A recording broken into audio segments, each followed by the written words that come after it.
É isso aí, tá na hora de falar de futebol aqui no VTV da gente. Então, vamos direto para a nossa redação em Campinas, onde hoje está o Felipe Pereira. Oi, Fê, bom dia. Final de semana cheio de gols, mas não necessariamente com resultados positivos para os times paulistas, né?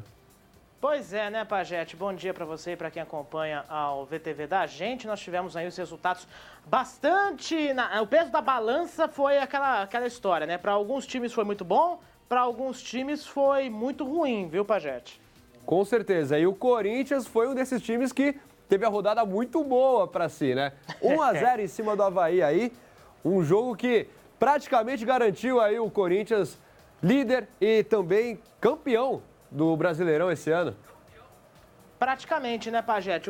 A gente tá vendo aí o gol do Casinho, o Guilherme Arana cruzou e o Casinho desviou de peito para fazer 1-0 para o Corinthians em cima do Avaí. O Corinthians já é o virtual campeão do Brasileirão 2017, né? Depende só de uma vitória na quarta-feira contra o Fluminense para já colocar de fato a mão na taça, sem nem precisar esperar o restante da rodada, né? Se o Corinthians por acaso empatar ou perder para o Fluminense, ainda depende de uma combinação de resultados para já no final de semana aí sim ser considerado o campeão. Só numa hipótese muito remota e muito impossível até, se a gente for analisar a situação dos outros times, o Corinthians perde esse campeonato. Aliás, o Corinthians, só para você ter uma ideia, tem 10 pontos de diferença hoje para o Grêmio. O Corinthians está com 68, o Grêmio tem 58. O Santos vem logo na cola também, o Santos que joga hoje, daqui a pouquinho a gente vai falar mais sobre isso.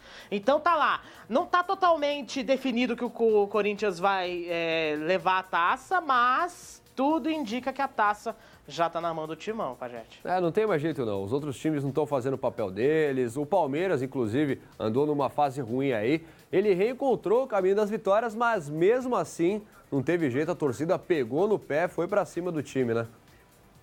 Pegou no pé fortemente, eu diria, viu? Logo antes do jogo contra o Flamengo, os torcedores pararam o ônibus da equipe, jogaram bananas, jogaram farinha, jogaram um monte de coisa, até ameaçaram alguns jogadores. Isso daí foram integrantes de uma das torcidas organizadas do Palmeiras que fizeram isso logo antes do jogo. Só que no campo, o Palmeiras acabou dando o troco nesses torcedores, né? Se é que dá pra chamar de torcedores, venceu o Flamengo 2-0. Aí no primeiro tempo, aos 13 minutos, Moisés lançou no meio de campo, Daverson apareceu e mandou para dentro 1-0 para a equipe do Palmeiras. Está aí comemorando, né?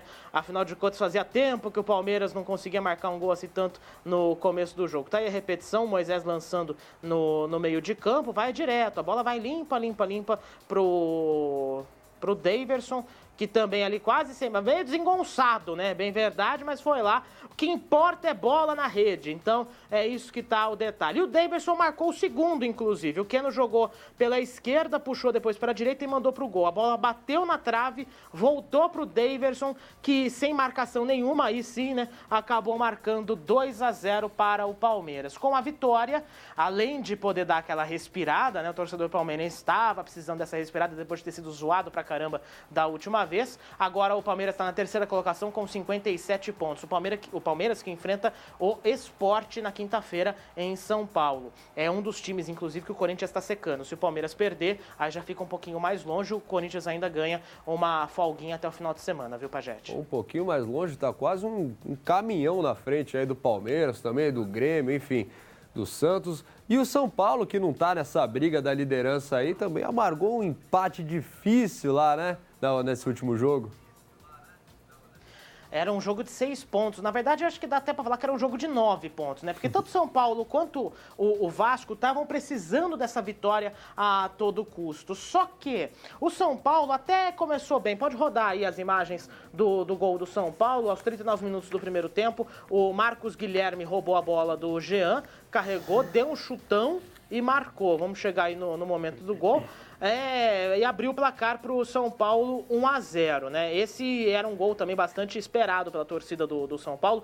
Tudo caminhava bem para uma vitória do tricolor paulista. Só que o jogo foi muito truncado também. Foi um jogo bastante complicado, porque os dois times estavam muito nervosos. Afinal de contas, os dois times precisavam dessa vitória. Então, foi aquela coisa meio truncada, tanto que o gol só foi sair quase no final do primeiro tempo, né? Depois que o São Paulo marcou o gol, ficou um pouquinho mais tranquilo. Só que aos 30 do segundo tempo, Rios chutou da entrada da área, a bola bateu no Rodrigo Caio e sobrou para o Caio Monteiro, que bateu na saída do Sidão, empatando o jogo. Vasco 1, São Paulo também 1.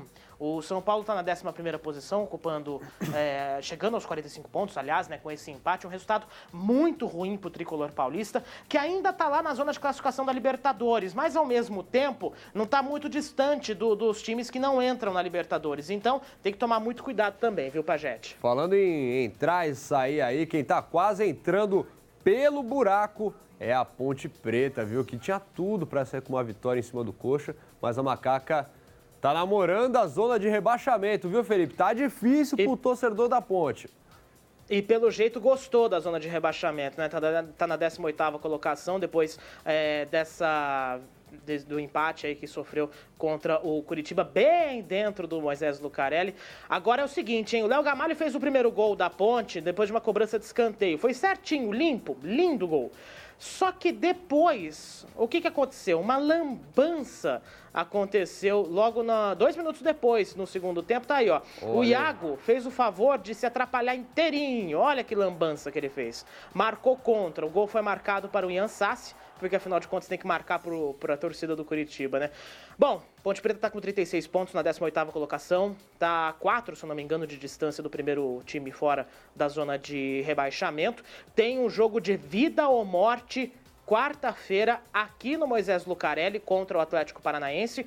Tem promoção de ingresso também, R$10 a inteira, R$5 a meia. Tem que vencer a todo o custo. Com certeza. E quem joga hoje é o Santos contra a Chape, que na verdade é um jogo aí de um duelo de titãs, é um braço de ferro bem acirrado hoje, né, Felipe? Até porque a Chape, Pajete, é um dos times que mais comete faltas nesse Campeonato Brasileiro. Então, não só pelo poder das duas equipes, mas também pela situação que o Santos vai pegar a Chape. O Elano ainda não definiu totalmente o time, não. Só tem o Vanderlei no gol, que é certeza absoluta. O restante todo tá aberto. O Elano tá fazendo testes com a equipe para ver qual que é a melhor montagem para conseguir essa vitória. O Santos também precisa da vitória se quiser tentar chegar perto do Corinthians para taça aí, né, do Brasileirão. Com certeza. Felipe, muito obrigado aí pela sua presença hoje, comentando tudo sobre o futebol. Felipe também sabe tudo de futebol, sabe tudo de polícia, um cara muito bom. Felipe, obrigado, hein? A gente volta a se falar amanhã.